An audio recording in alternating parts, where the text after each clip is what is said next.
Hi, hello, welcome back. Welcome to another Onkruid video. When you see me walking around with a mic in my hand, you know we're going to be serious today.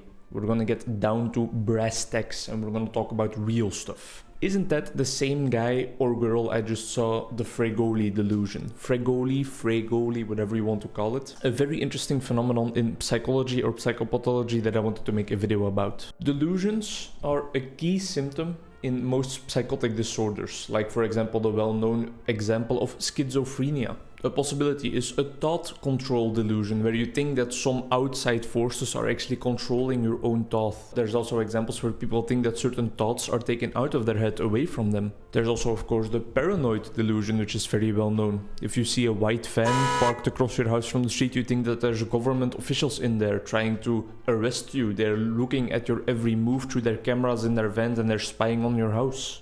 And delusion can often also be about perception, and that's exactly the case in the Fregoli delusion, and in this case it's about your perception of other people. The Fregoli delusion or Fregoli effect or whatever you want to call it, it's the very rare condition where the sufferer believes that other people around him are actually one single person that keeps changing his or her disguise. Often it's a person that they know well, they think it's a family member or a potential love interest, something like that. The delusion is believed to be caused by neurological defects, so that basically means that there's something wrong in the brain. It is often seen as closely related to or even being a subform of the paranoid delusions I already talked about, because most of the time those people think that that one person that is changing disguises to become everyone around them, that person is trying to prosecute them, they are following them, they are trying to arrest them as well, things like that. So again, that's where the paranoia comes in. It's actual classification though, because it's not really factitiously considered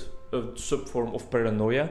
Its actual classification is in the delusional misidentification syndrome or DMS. We also find something like Capgras syndrome in there, where you think that people around you have been replaced by strangers, to put it very bluntly. Video might be coming out on that in the future, who knows. And basically they are all delusional syndromes related to your perception of objects, events, of persons, and of the deficits or problems you have in those perceptions. All these delusions, and especially also the Fregoli delusion, stem from a problem in similarity processing in the broader context of information processing.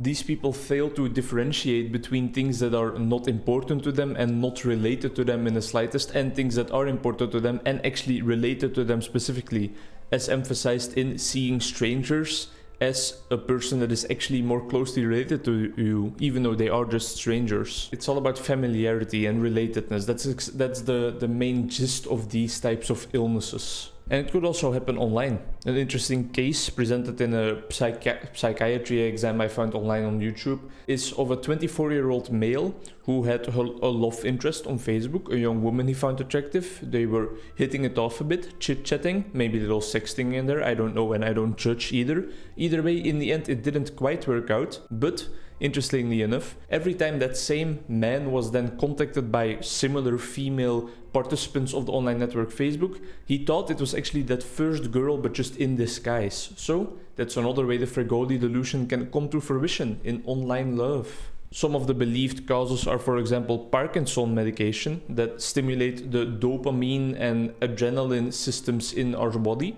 and also traumatic brain injury, and then specifically lesions in the right temporal lobe and the hippocampus. Hippocampus, of course, very much related to memory and stuff, and it's all about memory of familiar faces and things like that. There is a very specific area, I think it's called the fusiform gyrus or something, which is a very specific brain area that people think is closely related to the recognition of faces, and this seems to be altered in some of the cases, or in most of the cases. Treatment happens through antipsychotic drugs or psychopharmaca, which most often kind of works into or works onto or has an influence on that dopaminergic system, which is often seen as kind of the cause of the illness, of the disorder. Anticonvulsants and antidepressants are also sometimes used, just like in combination. More often than not, psychopharmaca is used in the form of like a cocktail of pills and different forms of medication taken together. So it's a rare disorder. It's about seeing people around you as one single person in disguise, but how did I actually figure out what this was? How did it come into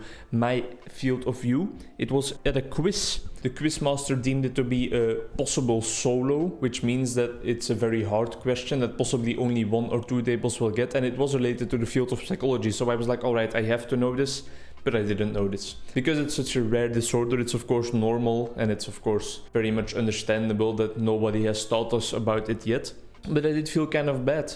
And what makes it such an interesting quiz question is that the disorder is actually named after an Italian actor. The disorder is named after Leopoldo Fregoli, which is where the etymology of the word stems from. And he was so well known for his ability to really quickly, like at light speed, change his appearance and change his disguise and stuff to be in place or to be on stage. And that's exactly what the illness is all about, right? Thinking that everybody around you is actually one person changing disguises real quick. The disorder has also been the subject of some pop culture media items like the 2015 movie Anomalisa or something like that, I think that's the correct name, by Charlie Kaufman. This is a story specifically about a man who sees everybody around him as being the same person. Charlie Kaufman had written that story earlier in his life as an audio play, and he used the alias of Francis Fregoli to write it, so you know that the author actually knew what he was talking about. And in the story, in the movie, the guy also stays at the Fregoli Hotel, so those are just some nods to what's actually going on in the movie. Anomalisa.